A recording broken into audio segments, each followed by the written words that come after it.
हरे Krishna. Shrimad Bhagavad Gita series में आपका फिर एक बार हार्दिक स्वागत है। आज हम पढ़ेंगे श्रीमद् भगवद गीता के दूसरे अध्याय के 61 नंबर श्लोक। पिछले सत्र में हम दूसरे अध्याय के 60 नंबर श्लोक तक चर्चा किए थे, तो आज हम 61 नंबर श्लोक चर्चा करेंगे।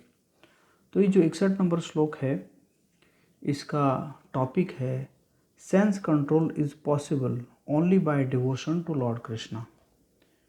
हमारी जो इंद्रियां हैं वो इंद्रियों को हम नियंत्रण कर सकते हैं सिर्फ और सिर्फ भगवान कृष्ण की भक्ति करके। ये इस श्लोक का मुख्य सारांश है। तो श्लोक इस प्रकार है, तानि सर्वाणि संयम्य युक्त आसीत मत्परः वसे हि यस्येन्द्रियाणि तस्य प्रज्ञा प्रतिष्ठिता। तो इसका जो अनुवाद है वो इस प्रकार है, जो इंद्रियों को पूर्णतया वश में रखते हुए इंद्रिय संयमन करता है और अपनी चेतना को मुझ में स्थिर कर देता है, वो मनुष्य स्थिर बुद्धि कहलाता है। अर्थात भगवान कह रहे हैं कि एक तो इंद्रियों को वश में कर लिया, और ये जो हमारा ये जो टॉपिक चल रहा है, ये 58 नंबर से 63 नंबर श्लोक तक दूसरे अध्याय का ये जो टॉपिक चल रहा है, ये टॉपिक क्या चल रहा है? स्थित प्रज्ञाज सेंस कंट्रोल। अर्जुन के प्रश्न का उत्तर देते हुए भगवान कह रहे हैं कि जो स्थित प्रज्ञा है, वो जो स्थित प्रज्ञा है, वो स्थित प्रज्ञा का उसका इंद्रियों के ऊपर संयम कैसा है। तो इस श्लोक में भगवान कह रहे हैं कि एक तो इंद्रियों को पूर्णतया वश में रखा है करके इंद्रिय का संयम भी कर रहा है, और साथ साथ अपनी चेतना को भगवान कृष्ण के में स्थिर कर देता है। तो उसको क्या कहा जाता है? स्थिर बुद्धि कहलाता है। और इस श्लोक में जो है श्रील प्रभुपाद जी अपने तात्पर्य में कहते हैं कि जब तक कृष्ण भावनामृत कोई नहीं होता तब तक उसका इंद्रियों को वश में करना संभव नहीं है, जो कि इस श्लोक का सारांश है। और श्रील प्रभुपाद जी ने एक उदाहरण देते हैं दुर्वासा मुनि और अम्बरीश महाराज जी के बीच में। एक समय में अम्बरीश महाराज जो कि भगवान के बहुत ही उच्च कोटि के शुद्ध भक्त थे, उनके बारे में यहाँ पे बताया गया है श्रीमद् भागवतम के जो है 9वें स्कंद का 4थे अध्याय का 18 नंबर से 20 नंबर श्लोक का बताया गया है कि अम्बरीश महाराज जी का क्या था, उनका भक्ति किस प्रकार था। तो उसमें लिखा गया है, सवे मना कृष्ण पदारविंदयोर वचांसि वैकुंठ गुणानुवर्णने करो हरे मंदिर मार्जनादिषु श्रुति चकारम च्युत्सत कथोदये। तो सवे मना कृष्ण पदारविंदयोर, अर्थात जो अम्बरीश महाराज का जो मन है हमेशा भगवान कृष्ण के चरणों में लगा रहता था, और वाचाम से वैकुंठ गुणानुवर्णन, वो जब कुछ बोलते थे तो हमेशा वैकुंठ का गुणगान करते रहते थे। जिस प्रकार हम देखते हैं कोई भी व्यक्ति अगर किसी जगह में जाता है, हो सकता है कि उसने अमेरिका चला गया या लंदन चला गया, तो वो आता है तो फिर उसी के बारे में वो चर्चा करता रहता है कि अरे वहाँ पे ऐसा है, अरे वहाँ पे वैसा है। तो इसी प्रकार अम्बरीश महाराज क्या करते थे कि वो वैकुंठ का गुणानुवर्णन करते थे, और आगे क्या करते थे, करो हरि मंदिर मार्जनादिषु। करो अर्थात हाथ से वो क्या करते थे, हरि का मंदिर का मार्जना करते थे, अर्थात जो मंदिर को साफ सफाई करते थे, हरि मंदिर को। और श्रुतिम चकारम च्युत्सत कथोदये, श्रवण करते थे, भगवान की कथाओं का श्रवण करते थे। मुकुंदलिंगाय दर्शने दृशौ तद्भृत गात्रस्पर्शे गसङ्गमं घ्राणं च तत्पादसरोजसौरभे श्रीमन्तुलस्या रसनां तदर्पणे मुकुंद लिंग लय दर्शने दृशौ। अर्थात अगर देखते थे तो क्या देखते थे कि भगवान के जो भगवान के जो स्वरूप को देखते थे। और सूंघते थे तो क्या सूंघते थे कि भगवान के चरणों में जो पुष्प अर्पित हुआ है उसको सूंघते थे। और पाते थे क्या लेते थे तो भगवान के जो चरणों में जो तुलसी ऑफर किया जाता था, अर्पण किया जाता था, उसको वो लेते थे। पादौ हरे श्री क्षेत्र पदानुसर्पणे शिरो हृषिकेश पदाभिवंदने। पादौ अपना जो पैर है उस पैर को क्या करते थे कि हरे क्षेत्र पदानुसर्पणे, अर्थात जो धाम है भगवान के, जो लीलास्थली है, उस लीलास्थली को जाने में जो व्यवहार करते थे अपने पैरों को। और शिरो ऋषिकेश पदाभिवंदने, सिर को वो प्रणाम करने में लगाते थे। कामम च दास्येनु तू काम काम्या यशोत्तम श्लोको जनाश्रया रति।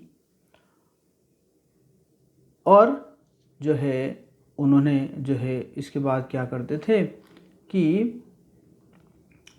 अपने सिर को भगवान को नमस्कार करने में तथा अपनी इच्छाओं को, भगवान की इच्छाओं को पूरा करने में लगा दिया। और इन गुणों के कारण वे भगवान के मत पर भक्त बनने के योग्य हो गए। मत पर जो यहाँ पे जो शब्द व्यवहृत हुआ है,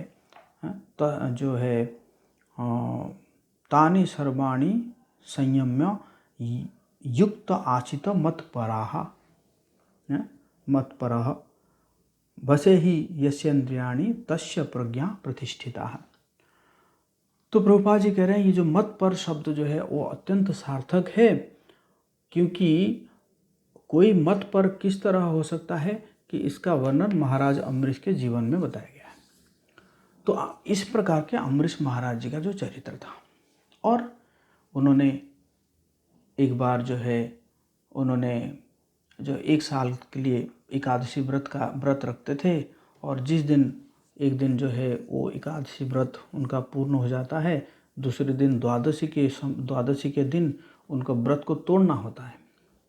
और जो व्रत तोड़ने का जो समय था, उसी समय दुर्वासा ऋषि आके पहुंच जाते हैं। और जब दुर्वासा ऋषि आके पहुंचते हैं तो उनको फिर वो अतिथि हो जाते हैं। और अतिथि को भोजन कराए बिना जो होस्ट है, तो वो भोजन नहीं कर सकते हैं, ये शास्त्रों का नियम है। अब दुर्वासा ऋषि चले गए अपना जो नित्य कर्म करने के लिए। मुहूर्त बीता जा रहा है, द्वादशी का जो पारण का समय बीता जा रहा है। तो अम्बरीश महाराज ने अपने जो पार्षद है या जो भी उनके सलाहकार है उनसे परामर्श लिया। और उन्होंने कहा कि आप पानी पी लीजिए, पानी पीने से क्या होगा कि आपके जो एकादशी का व्रत तो भी टूट जाएगा, और पानी पीना को कभी खाने में लिया भी जाता है और नहीं भी लिया जाता है। तो अम्बरीश महाराज जी उनसे परामर्श लेकर पानी पी लेते हैं। और जैसे ही पानी पी लेते हैं, दुर्वासा ऋषि को पता चल जाता है कि ये मुझे भोजन दिए बिना पानी कैसे पी लिया। और वो क्रोधित होकर आते हैं और अपने बालों से एक राक्षस को प्रकट कराते हैं और उसको कहते हैं कि अब तुम अम्बरीश महाराज जी को मार डालो। लेकिन अम्बरीश महाराज तो भगवान के भक्त है, तो ऐसे कैसे होगा। तो भगवान उस सुदर्शन चक्र को भेज देते हैं। सुदर्शन चक्र आता है, एक तो उस असुर को मार डालता है, और फिर सुदर्शन चक्र दुर्वासा मुनि के पीछे पीछे भागता है। और दुर्वासा मुनि भी भागने लगते हैं। पहले वो जो है ब्रह्मा जी के पास जाते हैं। ब्रह्मा जी कहते हैं कि क्षमा कीजिए, जो सुदर्शन चक्र से मैं आपको रक्षा नहीं करा सकता। फिर शिव जी के पास जाते हैं, शिव जी भी यही कहते हैं। और फिर अंत में विष्णु भगवान के पास जाते हैं और भगवान विष्णु में कहते हैं कि मैं तो भक्तों का पराधीन हूँ, मैं भी ये सुदर्शन चक्र से आपको रक्षा नहीं कर सकता, आपने जिसके प्रति अपराध किया है उसी के पास जाइए। तो फिर जो है दुर्वासा ऋषि दौड़ दौड़ के अम्बरीश महाराज जी के पास आते हैं। अम्बरीश महाराज जी के चरणों में जब गिर पड़ते हैं, फिर अम्बरीश महाराज जो है सुदर्शन चक्र को प्रार्थना करते हैं और सुदर्शन चक्र जो है वो वापस चले जाते हैं।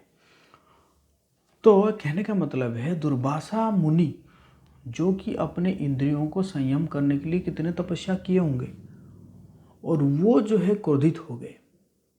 और अम्बरीश महाराज जो कि राजा है, महाराज है, उनका कितने सारा कर्तव्य होगा, कितने सारा जो है कार्यकलाप होगा, उसके बावजूद भी क्योंकि उनका ये जो मैंने पढ़ा कि उनका मन भगवान के चरणों में लगा रहता था और उनके सारी इंद्रियां भगवान के सेवा में लगे रहते थे, इसी कारण वो बिल्कुल भी क्रोधित नहीं हुए। तो ये यहाँ पे उदाहरण दिया गया है। और फिर प्रभुपाद जी कह रहे हैं, जिस प्रकार जलती हुई अग्नि कमरे के भीतर सारी वस्तुओं को जला देती है, उसी प्रकार योगी के हृदय में स्थित भगवान विष्णु सारे मलों को जला देते हैं। योग सूत्र भी विष्णु का ध्यान आवश्यक बताता है, शून्य का नहीं। और तथाकथित योगी जो विष्णु पद को छोड़कर अन्य किसी वस्तु का ध्यान धरते हैं, वो केवल मृग मरीचिकाओं की खोज में वृथा ही अपने समय को गंवाते हैं। इसलिए हमें भगवान के प्रति अनुरक्त होना चाहिए। असली योग का यही उद्देश्य है। तो यहाँ पे हम देखें कि भगवान के प्रति अगर समर्पित हो जाता है या भगवान के सेवा में अगर सारे इंद्रियों को लगा देता है, तो फिर वो मतपरा हो जाता है या तस्य प्रज्ञा प्रतिष्ठिता वो हो जाता है।